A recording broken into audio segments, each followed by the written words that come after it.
Hey everybody, Steve here, and welcome to day 8 of my journey into crypto. And let's dive right into it. So here we are on day 8, and what I decided to do today is set up a Coinbase account and actually go buy ETH. And the reason I did this is I know I need it, so I'm just going to go ahead and buy it. But I also wanted to explore a different exchange and just get an idea of the look and feel, and if it's any different in behavior for transferring crypto out of the exchange into my MetaMask wallet. And this is where I was yesterday. I was looking at alternatives and just exploring what to do next. But that's why I came here. Said, just go ahead, put some more money into it. Let's buy, and we'll see what we can do after that. So here we are. And as you can remember, we started out pretty early in the process with buying some crypto, and I was looking at Binance first, and then I knew I was going to come back to Coinbase next. So here we are, and I'll really quickly walk you through what it looks like to set up on Coinbase. And the good news, it's almost exactly like Binance. So all the steps that you go through to set up your account, email verification, two-factor ID verification, government ID, the agreement, all those things, different interface, but the exact same steps. Here's a quick preview of what they look like. Setting up the account obviously is pretty standard. They're going to send you an email, and then right after they confirm your email address, they're going to confirm your phone number. That's pretty quick. Then they're going to verify that you're actually who you are by looking at your address that you put in, all those things. So that's your first step for ID verification. And this is part of that process too. And then you've got the agreement. And they're going to ask you a few other questions. They go to great lengths to say that they're required to take this information. And then finally, you'll get to this point where you're at level 2 and you verified your personal information, but you have not submitted a photo ID yet. So really what this means, if you look on the right, you cannot send crypto or receive cryptocurrency, although you can buy assets on the exchange, but you cannot send or receive. So it's kind of like an online investment account at this point. So you do need to go through this next process to upload a driver's license. And it's really easy. What they do is they send you a text to your phone where you can just click the link on the text. It will take a picture of you using your phone. It's really fast.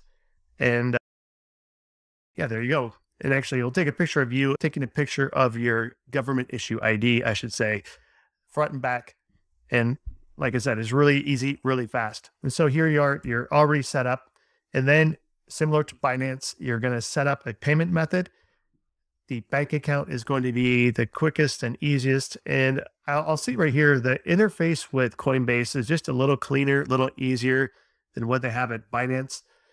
It didn't bother me at all going through Binance, but I felt like this was a lot cleaner and easier. So if it's one of those things that you care about the interface, you may prefer Coinbase.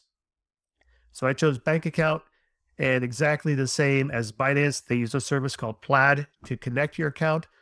And you're going to do the same thing where you enter your username and password into Plaid. It's all going to be encrypted, but the username and password for your bank account after you select your bank account. And within just a few seconds, you're connected. And now you can buy. And that's what I did here. I decided I'm just going to go ahead and get $100 worth of Ethereum. What I noticed, even yesterday, the price was going up. So again, it's one of those things you get in your head. Should I buy now or should I wait? And I decided, you know what, let's just do it.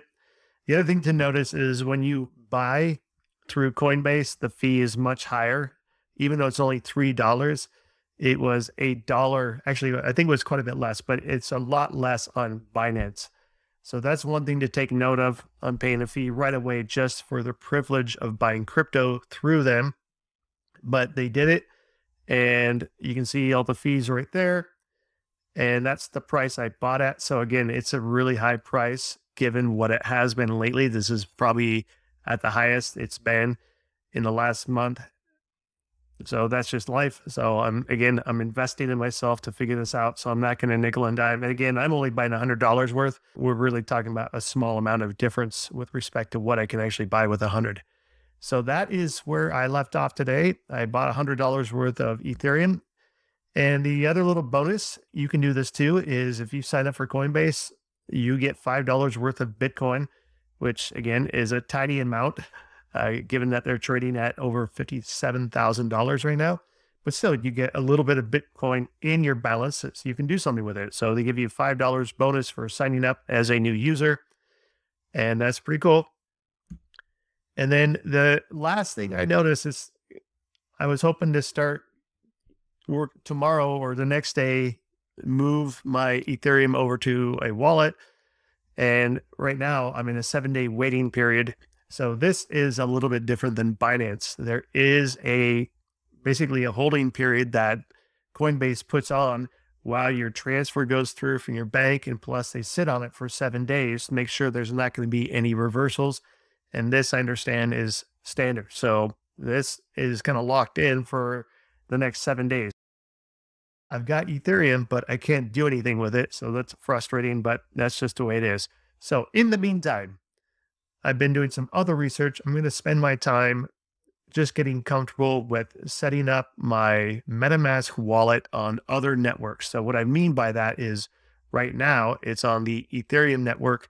You can add other networks to your wallet, and that becomes really important with how you send and receive crypto with different types of tokens. I cannot explain it yet.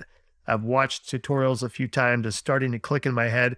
So that's what I want to do next. Just go through that process so I'm comfortable with it and not in a state of doubt or uncertainty when I actually do go to start sending, receiving funds from an exchange to a wallet and maybe use those funds on a different exchange. So that'll be my next step. Again, just getting fluent with how the terminology works, with how the technology works, and getting comfortable with how it's presented. And I'll share that with you.